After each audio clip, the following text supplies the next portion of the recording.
Yo yo yo! Salut les tarfeuses, salut les tarfeurs! Bienvenue pour un nouveau pronostic de Benoît Requin. Merci pour vos likes, pour vos commentaires. N'hésitez pas à vous abonner pour recevoir tous mes pronostics tous les jours. Et pour accéder à tous mes tickets pour la course du Quintet, vous avez deux moyens. Par mon site internet Benoît Requin ou par le bouton rejoindre. Ok, place au pronostic du Quintet du lundi 31 mai. Direction Marseille-Borély pour le prix Louis Brunet. Plat 2100 mètres, 16 partants, réunion 1, course 1, indice de confiance 2 sur 5. Ce Quintet est ouvert, ils sont nombreux à pouvoir espérer se mêler à l'emballage final, on va voir ça ensemble. Cette vidéo je la tourne avant l'arrivée du Quintet de ce dimanche, je reviendrai dessus demain. Petit retour sur le Quintet du samedi 29 mai. Dans mon pronostic, je vous ai donné le tiercé en 4 chevaux, le quartet et le Quintet. Et pour les membres de mon site internet, Benoît Requin et les membres Yo-Yo Total VIP, ce samedi, les rapports étaient plutôt faibles. Le ticket le plus intéressant qui est passé, c'était un ticket tiercé dans tous les ordres qui nous a fait 221 €. Et ce mois de mai, il monte à 4 546 € de gain. Et au total, depuis le mois d'octobre, on a atteint la somme de 114 142 € de gain. Vous avez deux moyens pour récupérer mes tickets pour la course du Quintet, par mon site internet Benoît Requin ou par le niveau Yo-Yo Total VIP en passant par le bouton rejoindre. Ok, c'est parti, on commence le pronostic et on commence avec le numéro 1, Wookie. Il est archi régulier, il fait quasiment l'arrivée de toutes ses courses, il apprécie cet hippodrome, il s'annonce redoutable. On écoute Cédric Rossi. Wookie est un super cheval qui fait pratiquement toutes ses courses. Il est dans un très bel état physique, Il affectionne le tracé de Borély et a prouvé sa compétitivité à cette valeur. Seul un mauvais déroulement de course pourrait l'empêcher de ne pas lutter pour les premières places. C'est sa course. Le numéro 2, The Manager. Il a le défaut de ne pas toujours répéter ses bonnes sorties et sa marge se réduit à ce niveau. Il va devoir sortir le grand jeu pour espérer terminer dans la bonne combinaison. On écoute Frédéric Rossi. The Manager n'avait pu faire l'arrivée à Cagnes car il manquait de compétition. Actuellement, tout va bien pour son retour dans un handicap, il va se présenter en forme, mais je le trouve malgré une valeur réajustée prise encore haut sur l'échelle des poids. Maintenant, il affectionne ce tracé et une petite place n'est pas à exclure. Le numéro 3, L'Or Blanc. Il est régulier, mais il a montré ses limites à ce niveau. Il va devoir sortir le grand jeu pour espérer se mêler à l'emballage final. Et on écoute Jean-Claude Sarret. L'Or Blanc a très bien couru la dernière fois, mais sur un hippodrome trop petit pour les aptitudes de ce très grand cheval. Je pense qu'il est pris un peu haut, mais je n'ai pas le choix des engagements. On va essayer de l'économiser dans le parcours. Je lui mets les œillères australiennes pour qu'il soit plus à son travail.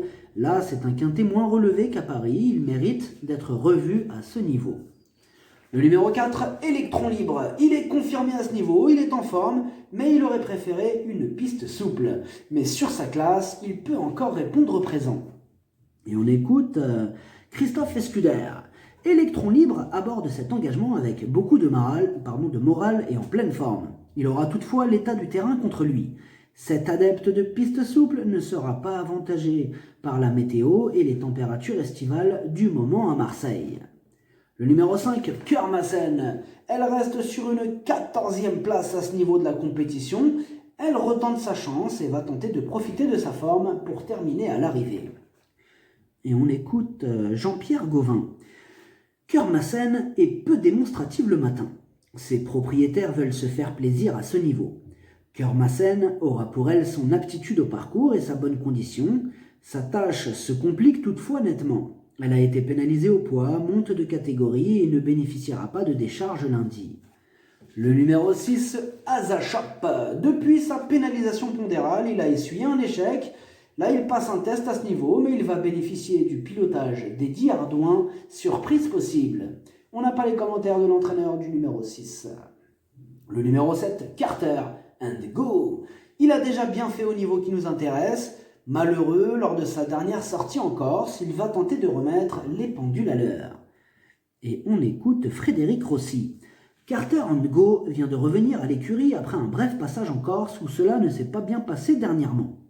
C'est un cheval qui n'a pas de marge au poids, mais sur sa forme du moment, on tente, car il peut, avec un bon parcours, s'octroyer une petite place. Jouer les premiers rôles me paraît difficile. Le numéro 8, Dragonnet. Il reste sur une 4e place au niveau qui nous intéresse, mais il a le défaut de ne pas toujours répéter ses bonnes sorties. S'il montre son vrai visage, il va en faire souffrir plus d'un sur sa route. Et on écoute Charlet Rossi. Dragonnet s'est bien réhabilité à Saint-Cloud et s'emparant d'une bonne 4e place. Il est resté en forme, devrait bien faire à Borelli, sera aidé par le bon terrain et n'a plus à prouver sa compétitivité à ce niveau. Avec un bon déroulement de course, je le crois en mesure de finir dans les 5 premiers et avec un peu de chance, je ne serais pas surpris de le voir s'imposer. Le numéro 9, Poets Black. Il vient de terminer dernier à ce niveau. Bon, la fois d'avant, il avait quand même terminé à belle cote d'un quintet. Mais comme d'habitude avec lui, ce sera tout ou rien. Et on écoute Marc Pambonnet. Poets Black a eu un mauvais parcours la dernière fois. Cela dit, je ne pense pas qu'il ait la pointure d'un quintet parisien. Les événements provinciaux sont un peu moins relevés. En longeant les murs, s'il terminait 4e ou 5e, cela serait bien, mais il est bien meilleur sur la PSF. Il fera de son mieux, il est bien d'état. Le numéro 10, Silver Schnock. Elle est dans une forme olympique. Elle a remporté ses 2 dernières courses. Bon, certes, elle a été pénalisée de 3,5 kg là-dessus, mais ses limites sont inconnues. Elle peut faire mal. On n'a pas les commentaires de l'entraîneur du numéro 10. Le numéro 11, Blue Isles. Elle n'a plus à faire ses preuves à ce niveau de la compétition. Elle a remporté sa dernière course. Confirmation attendue. On écoute Stéphane Labatte. Blue Isles a gagné sur le tapis vert dernièrement après avoir été gêné. Le lot s'est creusé et ce quintet est une belle opportunité, d'autant que la jument me semble monter en condition depuis sa dernière sortie. Il faudra composer avec la corde 16, mais elle doit pouvoir s'adapter selon moi. Je ne dis pas qu'elle va gagner, mais elle ne devrait pas taper loin lundi. Le numéro 12, Mazeltov. Il est en forme, mais irrégulier. Plusieurs chevaux lui barrent la route. Il y a quelques doutes qui planent sur sa candidature. On écoute Christophe Escuder.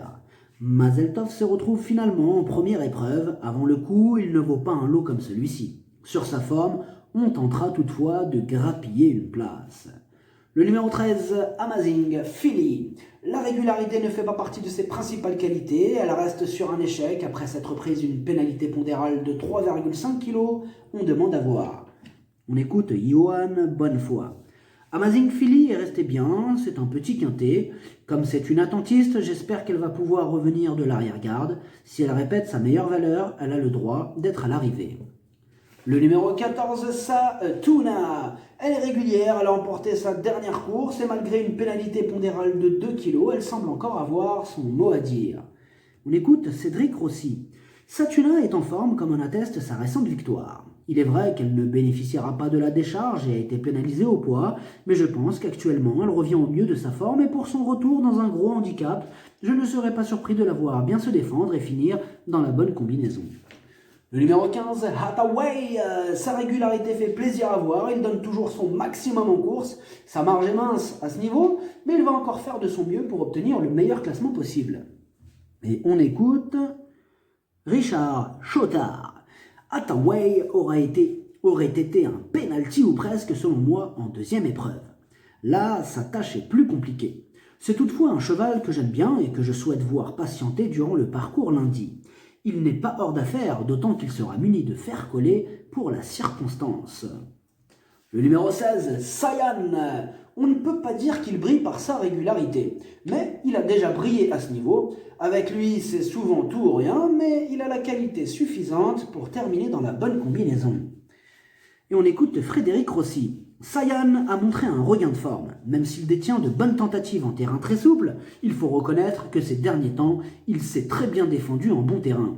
Lui aussi affectionne l'hippodrome de Borelli et avec un parcours favorable, il peut accrocher une place.